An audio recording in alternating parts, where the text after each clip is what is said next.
kendaraan dengan transmisi otomatik, Anda tidak akan menjumpai pedal kopling. Transmisi melakukan perpindahan naik atau perpindahan turun ke gigi yang lebih tinggi atau lebih rendah secara otomatis, sesuai dengan besarnya Anda menekan pedal akselerator dan kecepatan kendaraan. Sekarang tentu Anda heran bagaimana cara sebuah transmisi otomatik memindahkan tenaga mesin ke roda-roda dan bagaimana cara melakukan perpindahan naik atau perpindahan turun. Presentasi video ini akan memberikan Anda pemahaman dasar dari transmisi otomatik dan akan berfokus terutama pada dua pertanyaan umum tersebut.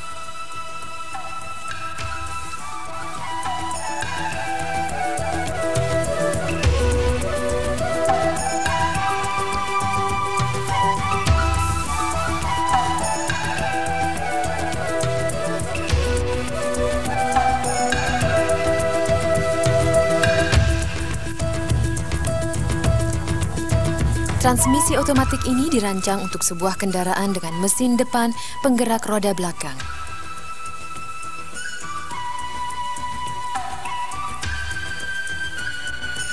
Dan ini adalah sebuah transaksel otomatik untuk kendaraan dengan mesin depan penggerak roda depan. Kedua transmisi ini nampak sangat berbeda satu sama lain, tetapi cara bekerjanya pada dasarnya sama.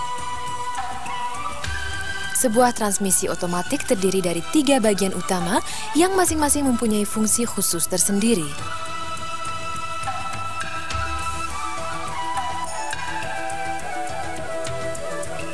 Bagian yang pertama ini disebut torque converter.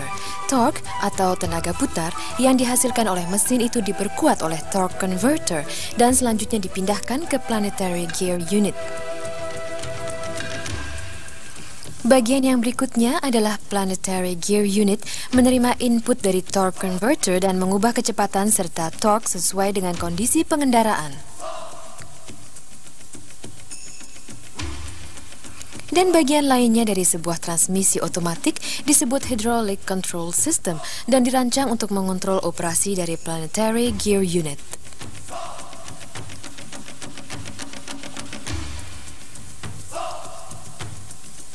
Sekarang mari kita ulas fungsi dari setiap bagian dari ketiga sistem dengan lebih detail, dimulai dengan torque converter.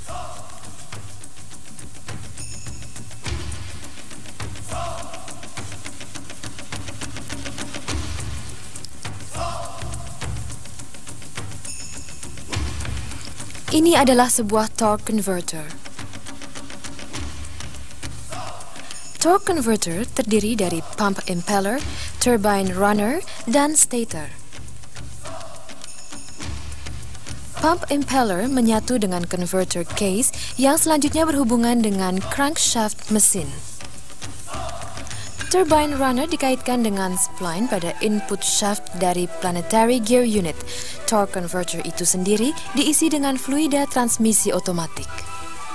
Kita akan melakukan eksperimen kecil sekarang dan lihatlah bagaimana tenaga dipindahkan. Inilah pump impeller.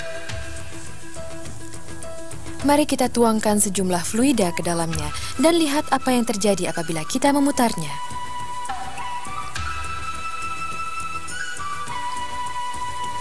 Seperti yang dapat Anda lihat, fluida mengalir di sepanjang blade dan case, kemudian jatuh dan keluar dari pump impeller. Ini disebabkan oleh daya sentrifugal. Sekarang apakah yang terjadi apabila kita meletakkan turbine runner sedemikian sehingga fluida dari pump impeller menubruknya?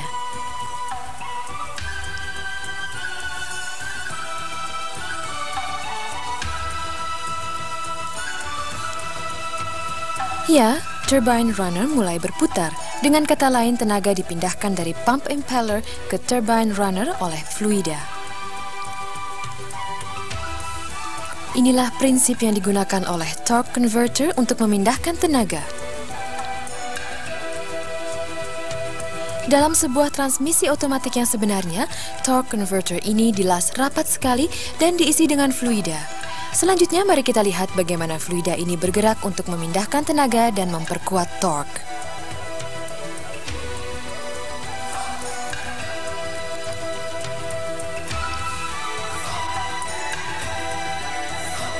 Sebagaimana yang kita lihat dalam eksperimen terdahulu, fluida yang mengalir keluar dari pump impeller menubruk blade dari turbine runner dan ini menyebabkan turbine runner mulai berputar. Sekarang apa yang terjadi pada saat fluida kembali ke pump impeller dari turbine runner?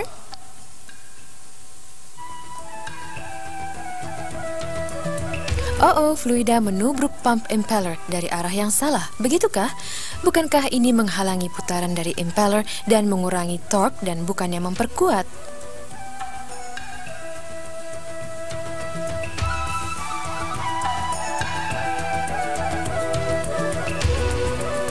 Jangan khawatir, kita dapat pula memecahkan problem ini dengan menempatkan stator di antara pump impeller dan turbine runner.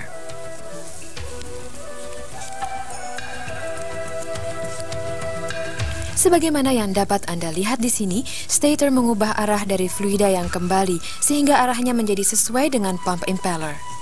Sekarang pump impeller diputar oleh dua tenaga yang sama arahnya, satu dari mesin dan yang lain dari fluida. Ini menyebabkan torque converter memperkuat torque dari mesin.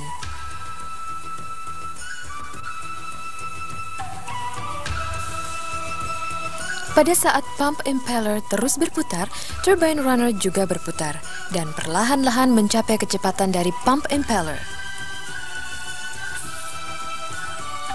Apabila ini terjadi, fluida yang kembali menubruk bagian belakang stator blade, maka kini stator menahan aliran fluida.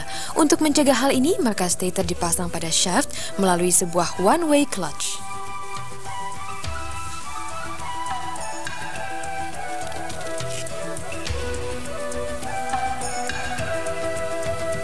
Titik di mana stator mulai idling disebut clutch point. Pada saat stator mencapai clutch point, maka torque converter hanya berperan sebagai fluid coupling, yang berarti tidak memperkuat torque, melainkan hanya memindahkan torque.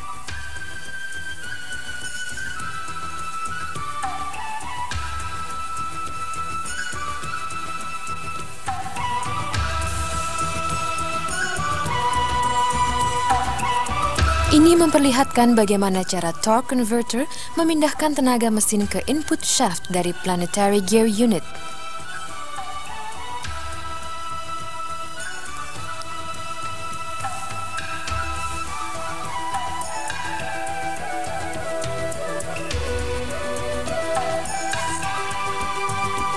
Sekarang kita akan berlanjut ke planetary gear unit. Planetary gear unit terdiri dari beberapa set planetary gear dan beberapa clutch serta brake.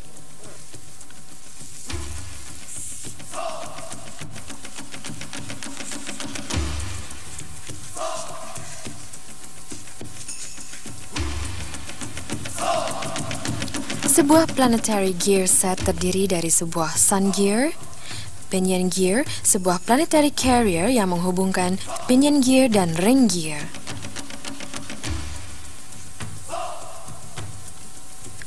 Mari kita pelajari sebuah model dari sebuah planetary gear set untuk mencari bagaimana cara bekerjanya. Ini adalah sebuah sun gear yang diam, yang mana pinion gear mengelilinginya dihubungkan dengan sebuah planetary gear sedang berputar. Sekarang kita menambahkan sebuah ring gear yang akan berputar searah dengan planetary carrier.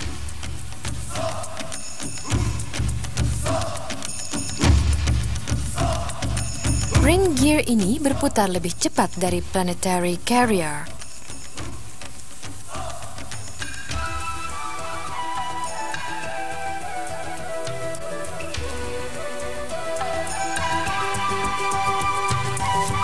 Selanjutnya, mari kita tahan sun gear agar tidak berputar dan biarkan ring gear berputar.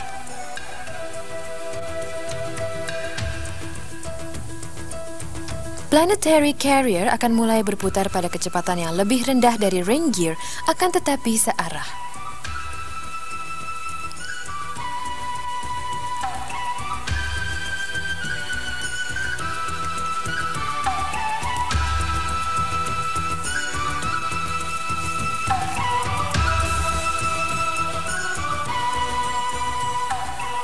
Sekarang biarkan sun gear berputar.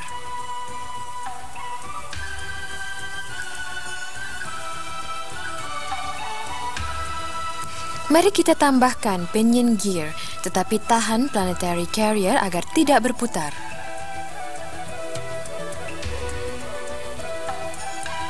Dan akhirnya mari kita tambahkan ring gear.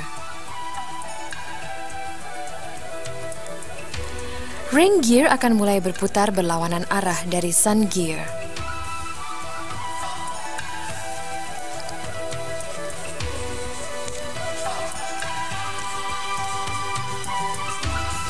Apa yang akan terjadi apabila sun gear dan ring gear berputar pada arah yang sama dengan kecepatan yang sama?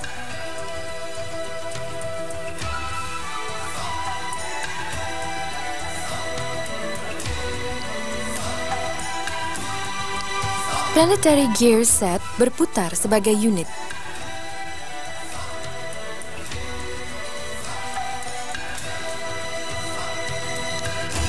Sebagaimana yang telah kita lihat pada model, sebuah planetary gear dapat melakukan banyak hal, tergantung pada gear yang mana yang diputar dan yang mana yang ditahan diam. Ia dapat akselerasi, deselerasi, ataupun memutar mundur arah putaran dari output gear.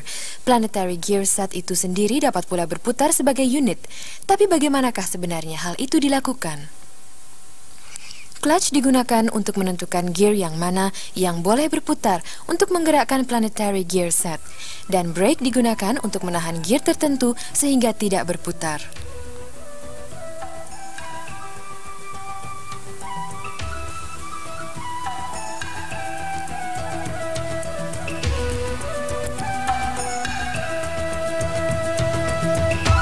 Sebagian besar model clutch dan brake yang banyak digunakan adalah tipe multiple disc basah. Ambil clutch sebagai contoh. Setiap clutch terdiri dari beberapa disk dan plate serta piston dan silinder. Clutch plate berputar bersama-sama dengan input shaft sebagai unit, sementara clutch disk mengait pada salah satu anggota dari planetary gear set. Sekarang apa yang menggerakkan clutch? Ini dilakukan oleh tekanan hidrolik.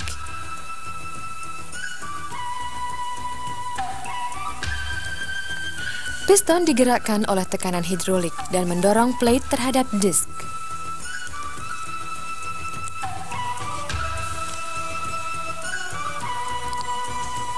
Akibatnya, tenaga mesin dipindahkan dari input shaft ke planetary gear melalui plate dan disk.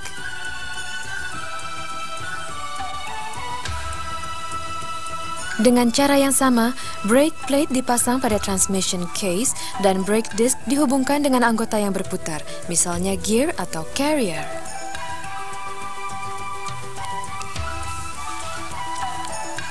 Piston digerakkan oleh tenaga hidrolik sehingga plate tertekan terhadap disk. Ini mencegah gear atau carrier untuk tidak berputar.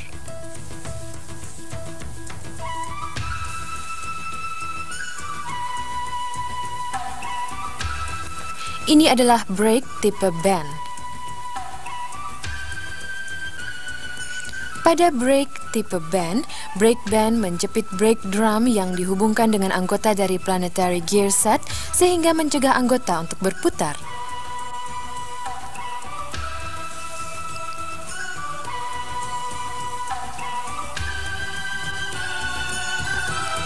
Satu dari tipe brake lainnya adalah one-way clutch. One-way clutch mengunci gear atau carrier sehingga ia hanya berputar pada satu arah saja.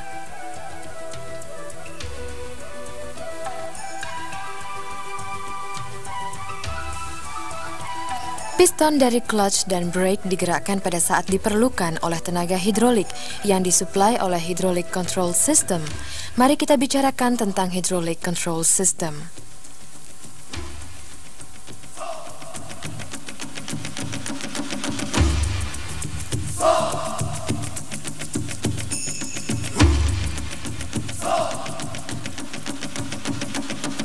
Sebuah hydraulic control system terdiri dari sebuah pompa oli yang membuat tekanan hidrolik dan sejumlah valve serta saluran fluida.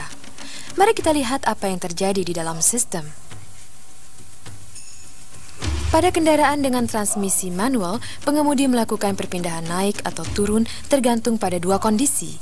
Transmisi otomatik juga melakukan hal yang sama secara otomatis. Satu kondisi adalah beban pada mesin, dan yang lainnya adalah kecepatan kendaraan. Tekanan hidrolik dibangkitkan oleh oil pump.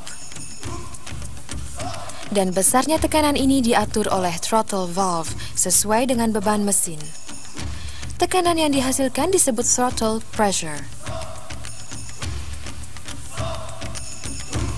Tekanan hidrolik yang dibangkitkan oleh oil pump juga diatur oleh governor valve sesuai dengan kecepatan kendaraan. Tekanan yang dihasilkan disebut governor pressure.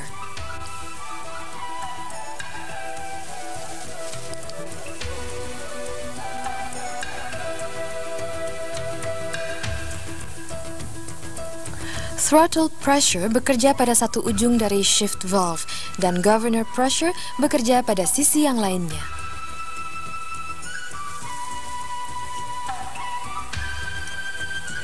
Shift valve ini bergerak ke kanan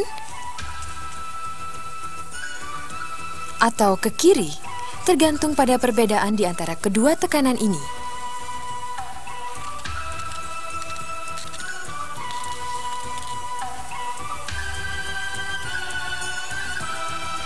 Pada saat shift valve bergerak, maka saluran fluida terbuka sehingga tekanan hidrolik yang dibangkitkan oleh oil pump menggerakkan clutch atau brake piston.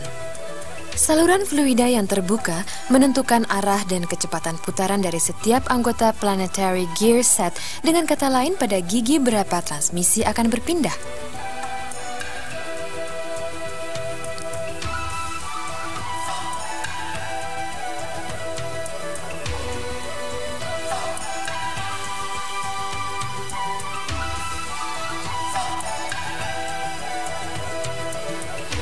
Ini adalah prinsip dasar tentang bagaimana sebuah transmisi otomatik melakukan perpindahan naik dan turun secara otomatis. Sekarang, berdasarkan pada apa yang telah kita pelajari sejauh ini, mari kita pelajari operasi dasar dari transmisi otomatik 3 kecepatan.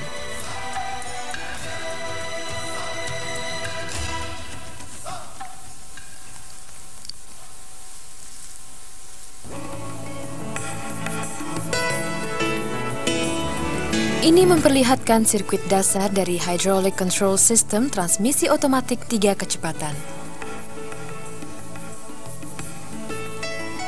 Tekanan hidrolik yang dibangkitkan oleh oil pump diubah menjadi line pressure oleh primary regulator valve. Line pressure bekerja pada throttle valve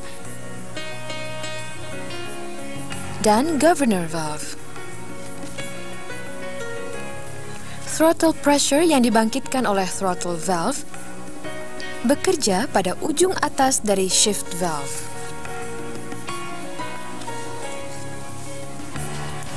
Dan governor pressure yang dibangkitkan oleh governor valve bekerja pada ujung bawah shift valve. Seperti yang dapat Anda lihat, ada 2 shift valve, yaitu 1-2 shift valve dan 2-3 shift valve.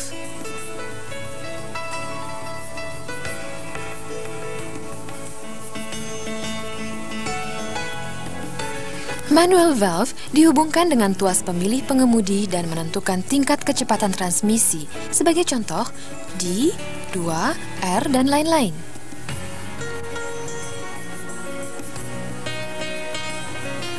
Transmisi otomatik 3 kecepatan memiliki 2 set planetary gear dan terdiri dari bagian berikut ini.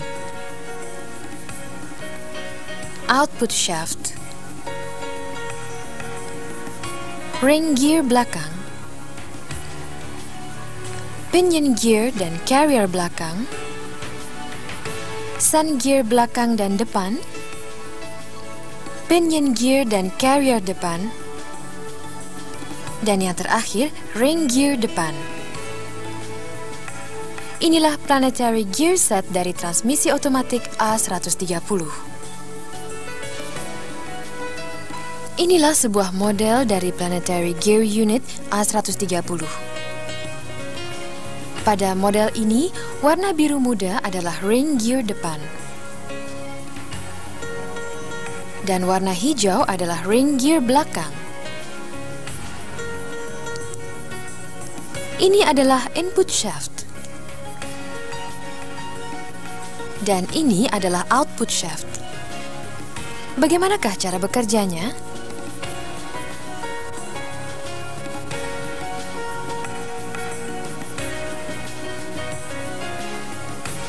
Apabila pengemudi ingin menjalankan kendaraan, dia akan menggerakkan tuas pemindah ke D.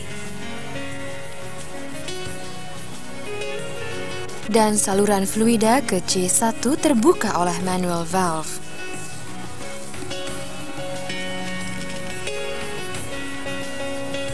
Maka clutch C1 akan mengait dan tenaga dipindahkan dari input shaft ke ring gear depan.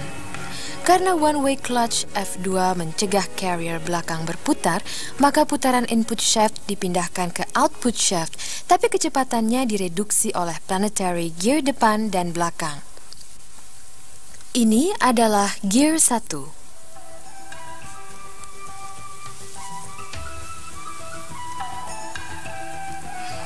Apakah kecepatan kendaraan bertambah? Governor pressure yang bekerja pada ujung bawah shift valve perlahan-lahan meningkat.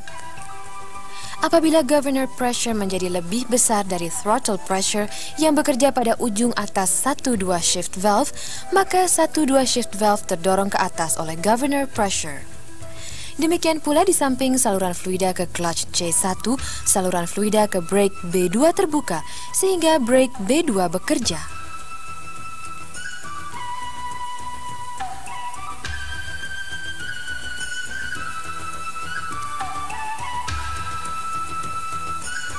Pada saat brake B2 bekerja, ia menahan sun gear melalui one-way clutch F1.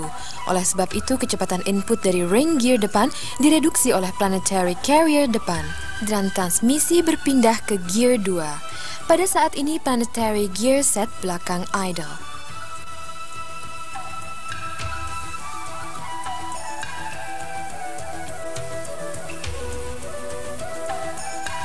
Apabila kecepatan kendaraan terus bertambah, maka governor pressure juga meningkat.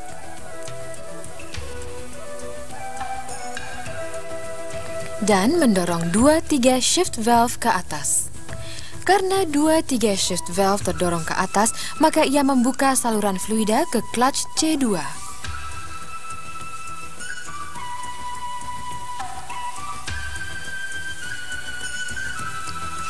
Pada saat clutch C2 bekerja, maka input shaft berhubungan dengan sun gear. Oleh karena tenaga dipindahkan serentak ke ring gear depan dan sun gear, maka planetary gear depan mulai berputar sebagai unit dan tidak mengubah baik kecepatan maupun torque input. Dengan kata lain, input shaft berhubungan langsung dengan output shaft, atau sama pula dikatakan transmisi telah berpindah ke gear 3. Pada gear 3, planetary gear set belakang idle, sebagaimana yang dapat Anda lihat di sini. Apabila kendaraan mulai menanjak sebuah bukit pada gear 3 dan kecepatannya berkurang,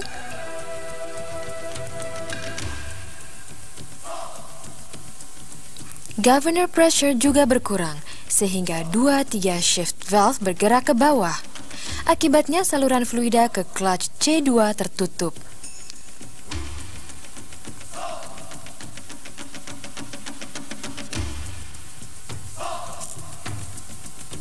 Dan membebaskan sun gear dari input shaft, sehingga transmisi berpindah ke gear 2. Sekarang seandainya transmisi sedang pada gear 3, apabila dia melakukan hal ini, maka downshift plug bergerak ke atas. Hal ini akan mendorong 2 shift valve turun ke bawah dan membuka saluran fluida seperti halnya pada gear 1.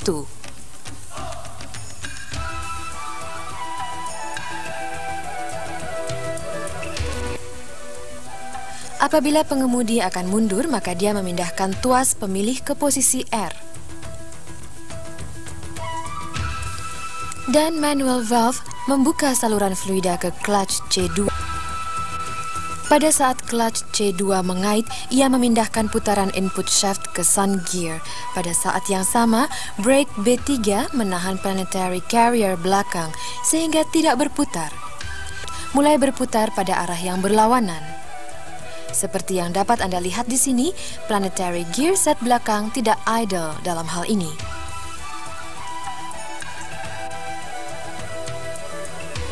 Maka, manual valve membuka saluran line pressure ke 2-3 shift valve dan 1-2 shift valve. 2 shift valve terdorong ke atas, membuka saluran ke brake B1 dan B2 sehingga transmisi berpindah naik ke gear 2.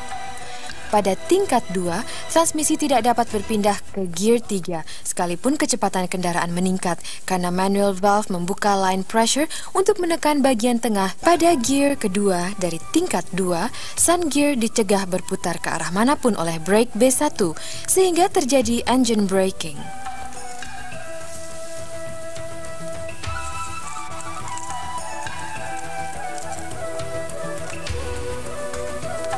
Pada tingkat L, saluran line pressure juga dibuka di atas 1-2 shift valve sehingga mencegah perpindahan naik ke gear 2 atau gear 3.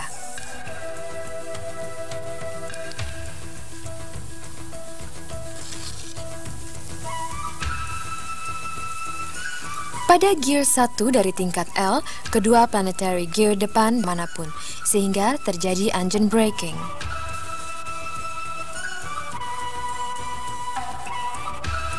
Dengan demikian, berakhirlah presentasi kami tentang operasi dasar dan transmisi otomatis 3 kecepatan.